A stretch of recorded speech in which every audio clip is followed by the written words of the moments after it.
오늘은 예레미야 29장 1절을 주제 성경절로 정했습니다. 제가 봉독하겠습니다. 예레미야 29장 1절입니다.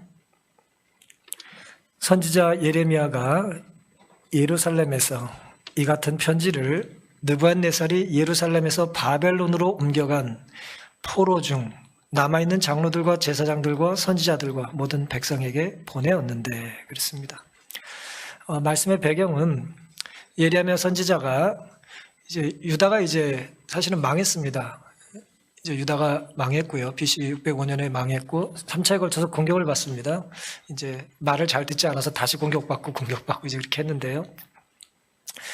유다가 멸망하기 전에 5명의 왕들이 시드기야에게 이르기까지 5명의 왕들이 빽빽하게 왕권을 유지하고 있었습니다. 대표적인 사람이 요시야였죠. 선한 왕이었습니다. 그리고 여호아스, 요시야의 아들 여호아김, 또 여호아긴, 그리고 시드기야, 그렇게 5명의 왕이 유다가 멸망할 때 5명의 왕입니다. 그런데 이 5명이 통치했던 그 40여 년의 기간 동안 예레미야가 5명의 왕들을 다 만났어요. 그리고 그들의 재위 기간에 유다가 멸망하던 것을 목격했고 그들에게 하나님의 음성을 전했습니다. 자신이 할 수 있는 모든 수단을 다 동원해서 이스라엘 백성들에게 하나님의 뜻을 전했어요. 근데 하나님의 뜻을 하나님의 방법대로 전한다고 해서 항상 반응이 좋은 것은 아니죠. 그렇죠? 그래서 예레미야는 고생을 참 많이 했어요. 얻어맞기도 하고 구덩이에 갇히기도 하고 죄수처럼 끌려다니기도 하고 고생을 참 많이 했습니다. 심지어 결혼도 하질 않았어요. 하나님께서 그에게 결혼하지 말라고 그랬기 때문에요. 예레미야 17장 9절, 오늘 가정공부 교과에도 나온 성경절입니다만은 만물보다 거짓되고 심히 부패한 것은 마음이라 누가 등이 이를 알리오마는, 이게 무슨 말씀입니까?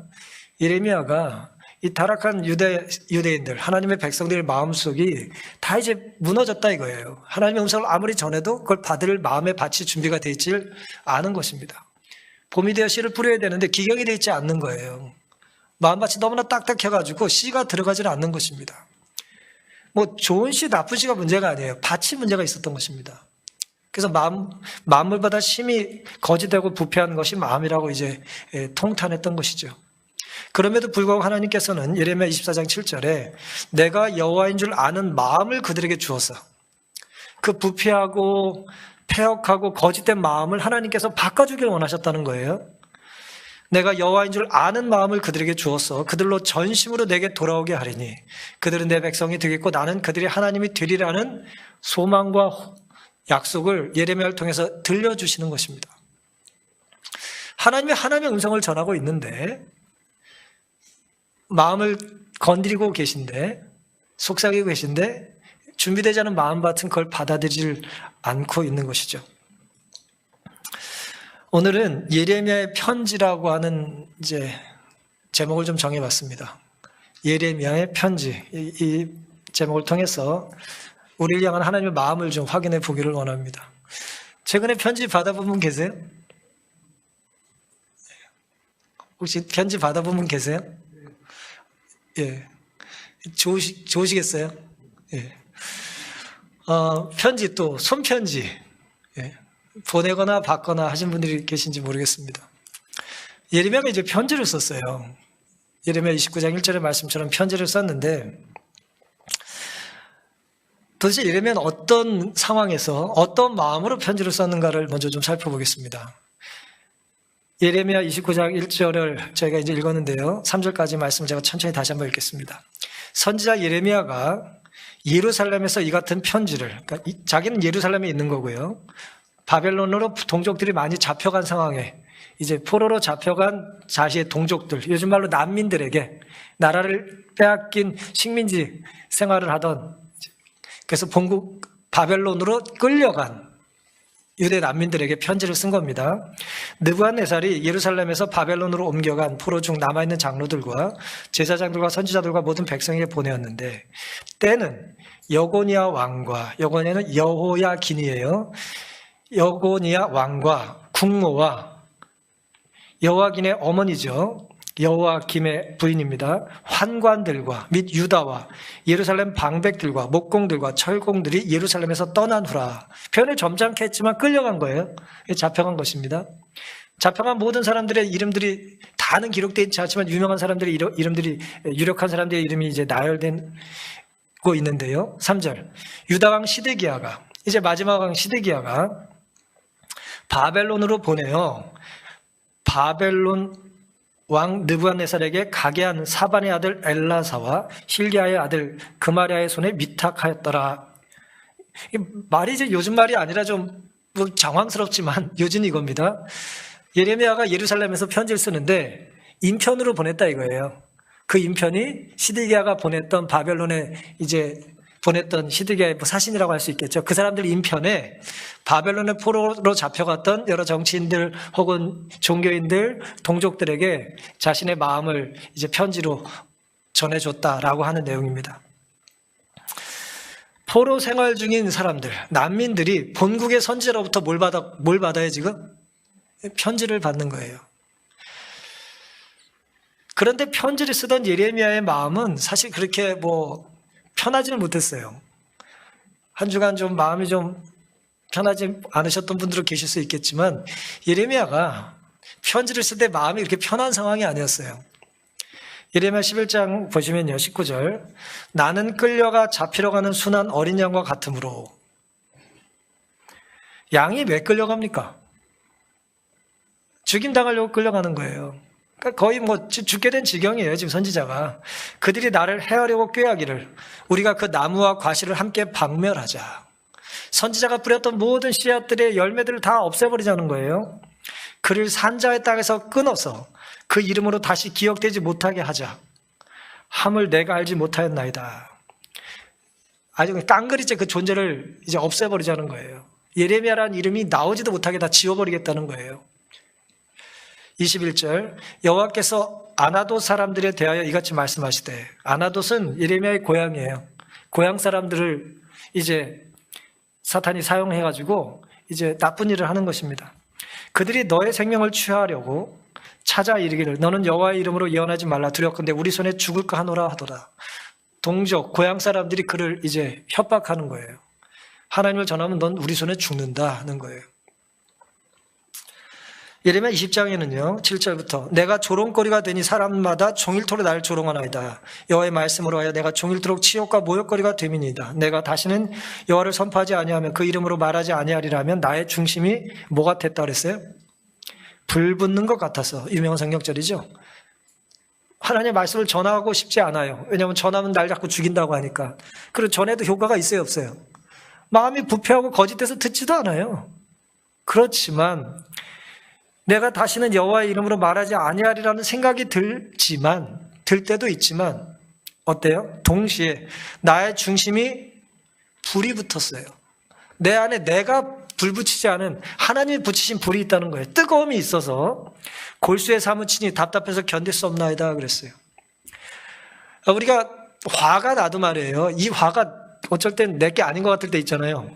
내 안에 이런 악한 게 있었나? 그럴 때 있지 않습니까? 그런 것처럼 우리가 거룩함이 나도 모르게 뜨겁게 오를 때가 있어요. 이게 내 것이 아닙니다. 하나님께서 불 붙여주신 거예요. 분향단에 불만 하나님께서 붙여주시고 번제단에 불만 하나님께서 붙여주신 것이 아니라 우리 마음속에 부패되고 거짓된 인간의 마음이지만 성령께서 다가오시고 타치하셔서 우리에게 뜨거운 불을 붙여주실 때가 있어요. 언젠가 그런 적이 있었기 때문에 여러분과 제가 이 자리에 있는 것입니다. 예레미야는 그 불을 끄고 싶지 않았어요. 끌 수가 없었어요. 예레미야서에는 불에 대한 이야기가 40번이 넘게 나와요. 계속 그는 불 얘기를 합니다. 뜨거움의 얘기를 해요. 동족에게 조롱받았고 하나님 때문에 모욕을 받았지만 예레미야는 순종을 회피하지 않고 편지를 쓰는 거예요. 말씀을 전한 것입니다. 사랑하는 성도 여러분, 하나님의 뜻대로 사는 것은 결코 쉽고 편한 길만이 아니에요. 하지만 일이 어렵지만 살만한 가치가 있기 때문에 우리는 그 길을 가는 것입니다. 어떤 경우에는 하나님 때문에 예레미야처럼 결정적으로 남들 다 하는 거 누려보지 못하고 살 수 있는, 살기도 하는 손해를 감수해야 될 때도 있는 거예요. 그러니까 남들과 다른 대접을 받을 때가 있다는 거예요. 하나님을 믿는 것 때문에. 때로 법의 보호를 받지 못하고 남들이 이루는 모든 당연한 것들을 나는 구걸해야 될 때도 있는 거예요. 하지만 예레미야는 그런 힘든 중에 편지를 썼습니다. 이 편지는 순종을 요구한 거예요. 우리 장로님께서, 선교장님께서 111 뭐 운동하자 이제 그러셨는데, 이게 전화 안 하거나 문자 잘 보내지 않거나 예를 들어 친절하게 안부를 묻는 일이 어색할 수 있거든요. 그런 분들에게는 내 안에 뜨거운 불에 대한 순종이 필요한 거예요. 그런 일을 한번 하는 게. 별거 아닌 게 아니라 엄청난 일을 하는 거예요. 전화를 하지 않다가 전화를 드는 행위는요, 성령께서 내 안에 역사하시는 거예요. 예레미야는 이제 그 일을 한 겁니다. 내 마음 같아서는 편지를 쓰는 게 아니라 편지를 찢어버리고 싶지만은 하나님이 내 안에 임하신 것을 거절할 수 없기 때문에 나는 힘들어 죽을 것 같아도 내 안에 불 때문에 펜을 들어 편지를 쓰는 것입니다. 예레미야가 힘든 중에 순종하며 편지를 썼다면 우리 역시 힘들지만 힘든 중에라도 순종하여 뭔가를 해야 하지 않겠습니까? 우리가 해야 될 게 있는 거예요. 지금 이 상황에 내가 힘들다, 억울하다, 난 못한다, 나는 할 만큼 했다가 아니라 내 안에 내가 붙인 불이 아닌 하나님이 붙여주신 불을 가지고 뭔가 여전히 해야 될 게 우리에게 있다는 것을 믿게 되시기를 간절히 바랍니다. 순종의 여부는 내 형편이 아니라 하나님의 명령에 달렸다는 것, 하나님이 나에게 불어 넣어주신 뜨거운 불에 달렸다는 것을 인지하고 인정하게 되시기를 간절히 바랍니다. 편지를 쓴 사람은 예레미야지만 그런데 편지를 쓰게 하신 분 누구예요? 하나님이죠. 하나님은 어떤 분입니까? 예레미야 29장 4절에는 만군의 여호와 이스라엘 하나님 그랬어요. 만군의 여호와 이스라엘 하나님. 이 고대사에 만군의 여호와라는 게 무슨 뜻이겠어요? 물론 미가엘 예수님을 지칭할 때도 그런 표현을 씁니다만은 만군의 여호와. 고대사회는 결국 뭐예요? 전쟁의 사회 아니에요. 그렇죠? 근데 만군의 주인이 누구라는 거예요? 하나님이라는 거예요. 전쟁하면 이긴다는 거예요? 진다는 거예요? 이긴다는 거예요. 전쟁하면 이기는 것입니다. 우리도 지금 치열한 싸움 속에 살잖아요. 화이트는 이 세계 역사를 선거학의 대쟁투로 이해했잖아요. 선거학의 싸움으로 이해했잖아요. 우주의 역사를. 그렇죠? 성경을 이해하는 관점이 선거학의 싸움으로 이해한 거예요. 화이트는. 그걸 뭐 가진 자와 없는 자의 싸움으로 이해한 게 아니라 뭐 이제 마르크스 레닌처럼 그런 게 아니고 악과 선의 싸움으로 이해했다 이거예요. 그러니 이 싸움을 승리를 이끌려면 만군의 하나님께서 누구 편이어야 돼요? 내 편이어야 되는 거예요. 다시 말씀드려 내가 하나님의 자녀가 되고 하나님의 종이 되고 하나님 말씀에 순종해야 되는 것이죠. 하나님께서 만군의 여호와 이스라엘 하나님이라고 선언하시면서 내가 예루살렘에서 바벨론으로 사로잡혀 가게 한 모든 포로에게 이같이 이르노라 그랬습니다. 예레미야를 통해서 하나님께서 펜을 들어 편지를 쓰게 하시면서 예레미야는 글을 쓰지만 글을 쓰게 하신 분이 누구라고요? 그리고 그 편지를 받는 그 난민들, 유대 난민들, 바벨론에 끌려간 난민들에게 그곳으로 가게, 예루살렘에서 바벨론으로 가게 하신 분이 누구라고요? 하나님이시죠. 하나님이 하신 일이라는 거예요. 하나님이 허락하셨다는 거예요. 그러니 하나님이 허락하신 일을 감당하려면 우리는 뭐예요? 하나님이 말씀하시는 것에 순종하는 것입니다. 하나님께서는 그럴 수 있는 분이고 하나님의 능력은 전능하시다라는 거예요. 세상 역사를 주관하신다는 거예요. 우리는 지금 이게 뭐 2500년 전 이야기니까, 2600년 전 이야기니까, 뭐 고대, 뭐 근동에 뭐 바벨론이라는 나라가 있었다, 뭐 페르시아라는 나라가 있었다, 역사책에서 공부합니다만은 그 시대를 살던 사람들에게도 우리 시대를 코로나 때문에 힘들어하는 우리 같은 치열함과 간절함과 절실함이 있었을까요? 있었습니다. 사랑하는 사람과 헤어져야 되고, 종으로 팔려가야 되고, 난민으로 정말 끌려가야 되고, 그런 거예요. 우리가 경제 문제로, 건강 문제로 여러 가지 상황으로 어려워하는 것처럼 그들 역시 전쟁의 한복판에서 고통과 괴로움을 겪은 그런 사람들이에요. 1년에 한 번씩 막 왕이 바뀌고 선지자의 말씀을 그들은 전달받지 못하고 들어도 쫓아하지 않고 말이에요. 그런 상황이었다는 것을 기억하시면서 이 말씀을 대할 필요가 있습니다. 결국 말씀은 누가 하냐? 하나님이 하시는 거예요. 선지자를 통해서 하나님께서 말씀하고 계신 거예요. 예루살렘에서 바벨론으로 잡혀간 포로들에게 하나님께서 하실 말씀이 있다는 거예요. 오늘 그들에게 하나님께서 하실 말씀이 있으시다면 오늘 우리에게도 하실 말씀이 있으시겠죠? 뭐 마스크 쓴 사람들에게는 하나님 말씀 안 하시는 게 아니에요. 여전히 하실 말씀이 있어요. 가족들이 헤어지고 피부치가 죽어가는 모습을 보고 고통스러워했던 그들에게 하나님께서 여전히 하실 말씀이 있으셨다면 오늘 우리에게도 하실 말씀이 있으신 것입니다. 그리고 바벨론의 포로로 잡혀가던 하나님께서 허락하셨던 것이 하나님의 계획이었다면 오늘 우리가 인정하거나 100% 받아들이는 게 쉽지 않더라도 이렇게 오는 모든 과정 속에 하나님께서 개입하고 계심을 우리도 믿을 필요가 있는 것입니다. 왜냐하면 하나님께서는 욥기 12장 23절에 만국을 커지게도 하시고 다시 멸하게도 하시며 열국으로 광대하게도 하시고 다시 사로잡히게도 하실 수 있는 분이기 때문에 그래요. 하나님의 시간표와 계획 안에 이런 큰 나라들이 그렇게 되기도 하는 거예요. 흥망성쇠하는 거예요.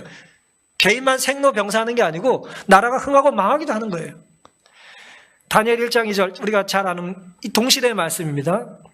예레미야가 살던 동시대 주께서 유다왕 여호와김과 하나님의 전기구 얼마를 아까 우리 공부한 것처럼 하나님의 전기구는 성물이에요. 하나님께 구별된 것입니다. 그럼에도 불구하고 하나님께서 뭘 허락하셨어요? 그의 손에 붙이심에 느부갓네살에게 붙이셨어요. 허락하셨다는 얘기예요. 그가 그것을 가지고 신할 땅 자기 신의 묘에 이르러 그 신의 보고에 두었더라 그랬습니다. 이 모든 일을 하나님께서 허락하셨기 때문에 일어났다는 거예요. 하나님은 우리를 사랑하신다. 그러나 우리는 그 사랑을 간직하는데 실패한다. 우리는 영성을 잃어버리고 있다. 하나님께서는 모든 인간 안에 있는 그분의 소유권을 우리가 알기를 원하신다. 우리 안에 주인이 누구라고요? 하나님이라는 도장이 찍혀 있어야 맞다 이거예요. 근데 우리가 그걸 자꾸 덮고 우리 이름을 붙여버려요. 우리가 이제 제가 전에 있던 교회에서는 이제 열쇠 일을 하시는 분들이 몇몇 계셨는데 제가 잘 몰랐는데 나중에 알고 보니까 열쇠 일 하시는 분들이 열쇠를 딱 붙여놓으면 딴 사람이 가서 그 위에 자기 걸 또 붙인대요. 그래서 더 부지런한 사람은 전화를 받는 거예요, 결국. 그렇게 하면 안 되는 거예요. 하나님 거라는 이 도장이 우리 안에 있어야 되는데 우리가 뭐예요? 내 인생은 내 거 라는 도장을 찍으면 안 된다. 이거 가짜예요, 그거는. 엉터리라 이거예요.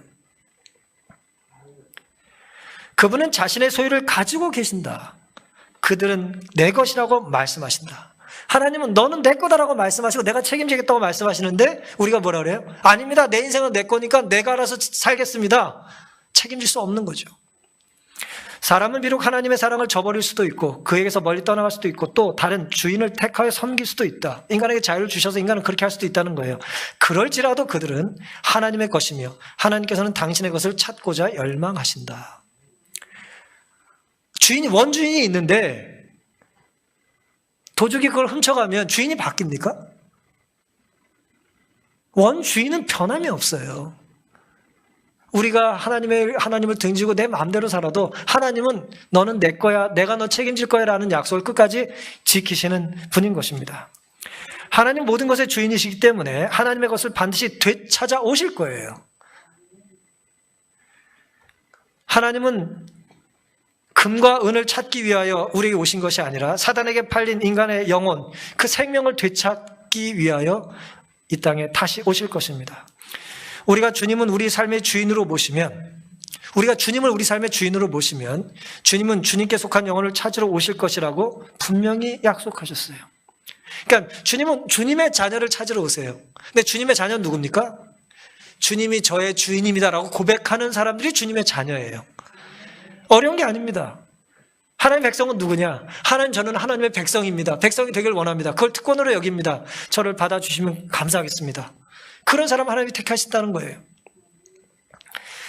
그러니 우리들은 우리의 생명과 재능과 물질과 심지어 가족에 이르기까지 진짜 주인이 우리가 아니라는 것을 기억하고 내 뜻이 아니라 하나님 뜻이 드러날 수 있는 삶을 선택하는 우리가 될 수 있기를 간절히 바랍니다. 이제 편지를 쓰게 하신 하나님께서 선지자를 통해서 편지를 보내셨고 이제 그 편지를 누가 수신해요? 바벨론의 난민들, 이스라엘 사람들이 이제 편지를 수신합니다. 그들이 어떤 반응을 보여야 할까요? 예레미야 29장 5절에는 이렇게 기록합니다. 너희는 집을 짓고, 편지 내용이에요. 거기 거하며 정원을 만들고 그 열매를 먹으라. 전원을 만들고 그 열매를 먹으라. 아내를 취하여 자녀를 생산하며 너희 아들로 아내를 취하며, 이 그림을 잘 생각해 보세요. 거기 간 총각에게 뭐래요? 아내를 취하고 자녀를 낳아라. 그리고 너희 아들로 아내를 취하게 하라. 무슨 얘기예요? 몇 대가 갔어요? 2대가 간 거죠. 총각으로 바벨론 갔는데 거기서 결혼했고 또 자식이 태어났는데 자식이 또 결혼하잖아요. 2대가 가는 거예요. 너희 아들로 아내를 취하며 너희 딸로 남편을 만들며, 2대가 아들과 딸이 다 결혼하는 거예요. 그들로 자녀를 생산케 하여 너희로 거기서 번성하고 쇠잔하지 않게 하라. 너희는 내가 사로잡혀 가게 한 그 성이 평안하기를 힘쓰고 위하여 여호와께 기도하라. 이는 그 성이 평안함으로 너희도 편안할 것임이니라. 지금 선지자가 간절한 마음으로 내 안에 불이 있어서 편지를 쓰고 있는데, 이 편지의 내용을 읽는 유대 난민들은 그 편지의 내용을 선뜻 받아들이는 것이 쉽지가 않아 보여요. 왜 그럴까요? 거기 정착해서 전원도 가꾸고 열매도 가꾸고 뭐 농사도 짓고 집도 짓고 다 좋은데, 거기까지는 좋은데 살아야 되니까 거기를 뭐예요? 얼마나 살아야 될 것 같아요? 적어도 2대가 살아야 된다는 거잖아요. 그렇죠? 끌려갖고 자식을 낳고 자식이 또 자식을 낳으니까 적어도 2대는 살 거라는 거잖아요. 근데 당시에 어떤 일이 있었냐면은 예레미야 28장에는 예레미야 말고 또 다른 선지자가 있었어요. 이 거짓 선지자가 있었는데, 이 사람이 이제 하나냐라는 사람인데, 28장 1절에는 이에 유다왕 시드기야에 즉위한 지 오래지 않은 해 곧 4년 5월에 기브온 아수리 아들 선지자 하나냐가 여호와의 집에서 제사장들과 모든 백성 앞에서 내게 말하여 가로되, 3절 내가 바벨론 왕 느부갓네살의 이곳에서 바벨론으로 옮겨간 여호와의 집 모든 기구를 몇 해가 가기 전에요? 2해가 차기 전에 다시 이곳으로 또 가져오게 하겠고. 무슨 얘기예요? 이 가짜 선지자는 바벨론으로 포로로 잡혀갔지만 얼마 만에 돌아온대요? 2년 안에 돌아올 거라는 거예요. 가짜 선지자는 2년 안에 돌아올 거라는 거예요. 난민 생활 마치고. 근데 예레미야 선지자는 뭐라고 말해요? 2년이 아니라 2세대가 가도록 살아야 된다고 말하는 거잖아요, 지금. 여러분 같으면 누구 말을 듣고 싶게, 어떤 말이 이루어지길 원하겠어요? 네? 아까 저희가 지금 협상하면서 맨날 기도하고 막 그러는데, 누가 와가지고 2주 안에 해결하겠다고 그런 사람이 있는데, 어떤 사람이 뭐라 그래요? 무슨 소리, 내가 하나님께 기도드렸더니 2년은 걸린다더라. 2년 동안 계속 이렇게 긴장하고 살아야 됩니까? 예를 들어. 근데 2년 안에 돌아온다는 말이 아니라 2대 안에까지 거기 살 거라고 말하니 그 느낌이 어땠겠어요? 당시 사람들의 느낌이. 이 선지자 말을 듣고 싶어요? 듣고 싶지 않아요? 이 선지자의 약속이 이루어지길 원해요? 원하지 않아요? 원하지 않죠. 당연히 누가 내 자식이 외국에 난민 생활하면서 2해나 자식의 자식을 낳고 자식이 또 자식을 낳기를 원하냐 말이에요. 말 다르죠. 언어 다르죠. 핍박당하죠. 조롱당하죠. 종교와 문화 인정받기 힘들죠. 물론 하나님께서 약속하셨어요. 집을 짓고 전원 가꾸고 살게 해주겠다. 하나님이 그걸 허락하셨어요. 바벨론 침공을 허락하신 것처럼 그곳에서도 살게 해주겠다 허락하셨어요. 하지만 그럼에도 불구하고 또 다른 하나님의 약속은 부담스러운 게 사실이라는 거예요. 문제는 백성들이 사로잡혀간 성읍을 위해서 하나님께서 뭘 덧붙이셨냐면은 그들을 위하여 뭐 하라는 거예요? 7절에 그 성읍을 위하여 그들이 그 성읍이 평안하기를 기도해 주라는 거예요. 성읍이 망하기를 기도하는 건 쉽죠. 그렇잖아요. 바벨론 빨리 망하게 해주세요. 기도하는 건 쉬워요, 어려워요? 관심 없으세요? 나를 괴롭히는 사람이 망하게 해달라는 기도가 뭐가 어려워요? 시편에도 그런 기도 가득 차 있어요. 근데 이거는 그들이 망하는 게 아니라 그들의 뭘 위해서 기도하라고요? 그들의 평안을 위해서 기도하라는 거예요. 왜요? 뭐라고 말씀하셨어요? 그들의 평안을 힘쓰고 위하여 하나님께 기도하라. 이는 그 성이 평안함으로 너희도 평안할 것이다 그랬어요. 왜 하나님은 이런 말씀을 하셨냐 이거예요. 집과 땅, 열매를 거두게 해주겠다는 건 감사한 일이지만 우리를 고향에서 잡아간 사람들을 위하여 그 성읍을 위하여 기도하라는 것은 쉬운 일이 아닌 것입니다. 정복자를 위해서 분노하는 게 자연스러운데 포로들은, 난민들은 정복자를 위해 기도하라뇨. 이건 곤혹스러운 일입니다. 때로 하나님께서 우리를 곤혹스럽게 하십니까? 반응이 없어서 제가 지금 곤혹스럽습니다. 때로 하나님께서 우리를 곤혹스럽게 하시나요? 기도응답이 지체되는 것 같고 우리의 예상과 다르게 일이 펼쳐지고 건강을 달라고 기도했더니 병을 주시고 돈을 달라고 주셨더니 빚을 물려주시고 친구를 달라고 했더니 외롭게 하실 때가 있는 것 같아요. 그럴 때 왜 없습니까? 나 좀 웃게 해달라고 했더니 자꾸 울게 하실 때가 왜 없어요? 있습니다. 당시 이스라엘 사람들이 어떻게 살았느냐 하면은 시편 137편에 보면은 포로 난민들의 그 상태를 그대로 이렇게 기술해 놨어요. 시편에. 우리가 바벨론의 여러 강변 거기 앉아서 대표적으로 유프라테스 강이겠죠. 시온을 기억하며 울었어요. 고향을 떠나서 살고 있으니 울음이 안 나가겠습니까? 그 중에 버드나무에 우리가 우리의 수금을 걸었다 그랬어요. 수금을 나무 위에 왜 걸어요? 수금은 거는 거예요? 연주하는 거예요? 연주해야 되는데 연주할 마음이 안 드는 거예요. 피아노를 나무 위에 달아버렸어. 왜 그랬을까요?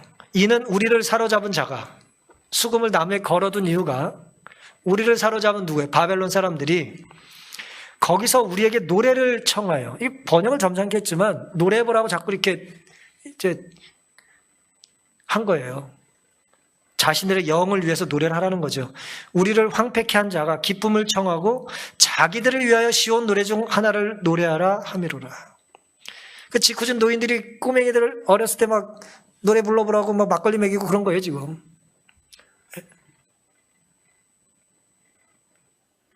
그러니 그러고 싶지 않다 이거예요. 고향 노래를 부르고 싶은데 그런 상황에선 부르고 싶지 않다는 거예요. 조롱하며 내가 하나님을 찬양하고 싶지 않다. 조롱받으면서.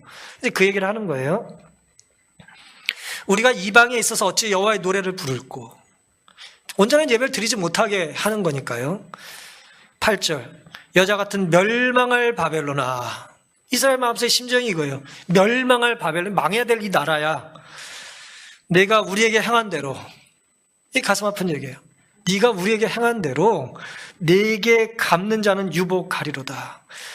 바벨론 사람들이 얼마나 나쁜 짓을 했냐면은 9절에 내 어린 것들을 반석에 메어치는 자는 유복하리라 그랬어요.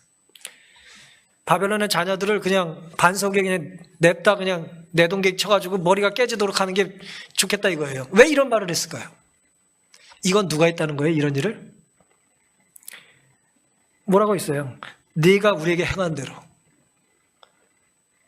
니들이 우리에게 했던 대로 너희도 좀 그런 끔찍한 고생을 좀 해보면 좋겠다. 막 그런 얘기를 한 거예요. 이런 백성들에게 지금 예레미야가 뭐 한다고요? 편지를 써가지고 하나님께서 허락하신 일이니 거기서 대대의 자손을 낳고 살아라. 그 성읍을 위해서 기도해라. 그래야 너희들도 편할 수 있다고 얘기하는 거예요. 전쟁하자고 지금 뭐 말해도 모자란 판에 말이에요. 이 편지에 내가 왕을 암살할 독을 넣었다. 뭐 그래도 뭐 모자랄 판에 그걸 평안을 위해서 기도하라고 하니 이 마음이 얼마나 괴롭고 힘들겠냐는 것이죠. 복수하고 싶을 때 축복해 주라는 거예요. 왜 하나님은 감당하기 힘든 것들을 때로 이렇게 요구하실까요? 우리는 너무나 잘못함이 많고 앞의 것을 잘 보지 못함으로 어떤 때에는 우리에게 축복이 되지 못하는 것을 구한다. 이해되십니까? 우리는 상황 때문에 앞을 내다보지 못하고 우리에게 결국 축복이 되지 않을 것들을 구할 때가 있을까요? 우린 보지 못하니까 그럴 수 있잖아요. 그래서 우리의 아버지께서는 사랑으로서 우리에게 가장 좋은 것을 주시는데요. 우리가 영적으로 밝아진 눈을 가지고 그 모든 사실을 그대로 볼 수가 있다면 우리 자신도 원하게 될 가장 좋은 것을 하나님은 주심으로 우리 기도를 응답하여 주신다 그랬어요. 정론계단에 있는 좋은 말씀입니다. 우리가 원하는 게 있고 하나님이 주고자 원하시는 게 있어요. 어느 것이 좋은 걸까요? 하나님은 주시고자 원하는 게 좋아요. 하지만 어느 것이 좋아 보일까요? 아두나 우리 눈에 우리가 원하는 게 좋아 보이겠죠. 하지만 하나님은 우리에게 정말 필요한 것을 주십니다. 때로 고난을 통해서, 때로 순종을 통해서, 때로 역경을 통해서, 이해하기 힘든 걸 통해서 우리에게 그걸 요구하시는 거예요. 그래도 나를 믿어줘라. 그래도 나를 좀 따라와라.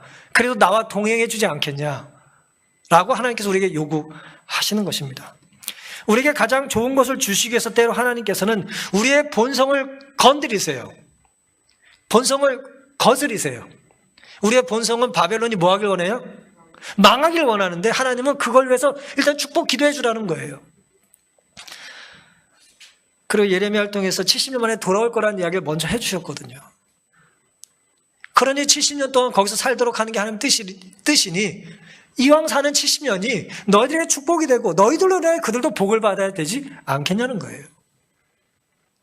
너희들의 순종함을 통하여 그들이 하나님을 만날 수 있지도 않겠냐는 거예요. 근데 사람들은 그걸 받아들이는 것이 힘든 것입니다. 이것이 이제 예레미야가 편지를 쓸 때 편지를 수신하는 사람들의 상황과 편지를 썼던 예레미야의 상태와 그것을 쓰게 명하셨던 하나님의 이제 마음과 계획이었다는 거예요.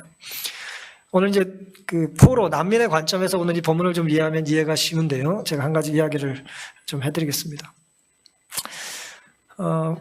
이제 도서관에서 책을 빌리는 중에 좀 마음에 드는 감동적인 책을 만나면 이제 좀 기쁜데요.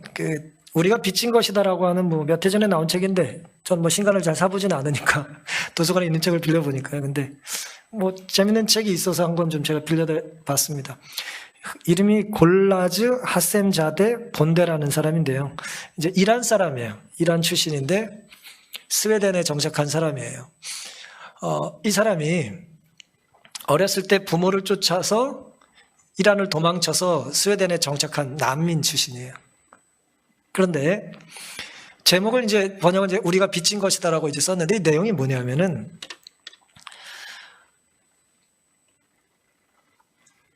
딸들과 어머니의 이야기예요. 딸들과 어머니의 얘기인데 이 주인공이 이제 나이드라고 하는 주인공이 아주 똑똑한 아이였어요. 딸만 7 난 집안에 6번째 태어난 딸이에요.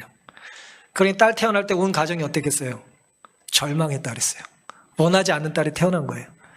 그런데 한 7년 뒤에 또 딸이 태어났어요. 7번째 딸. 그런데 다 가난하고 힘든 시절에 이 아이가 공부를 열심히 잘해가지고 의대에 합격을 했어요. 불안한 그 정세했던 이란에서 이 아이가 의대에 합격했어요. 온 마을의 자랑인 거예요. 근데 이 똑똑한 아이가 대학에 들어가자마자 1979년에 이란에 이제 이란 이슬람 혁명이 있었습니다. 제가 그걸 빨리 지금 정리할 만큼 제가 그렇게 재주가 있지는 않지만 한마디로 말하면 이란의 법치 체제가 무너지고 서방 원조를 받던 이란의 법치 체제를 무너뜨리고 이슬람 신령 체제가 들어선 거예요. 지금 이란은 41년째 그렇게 통치를 하는 거예요.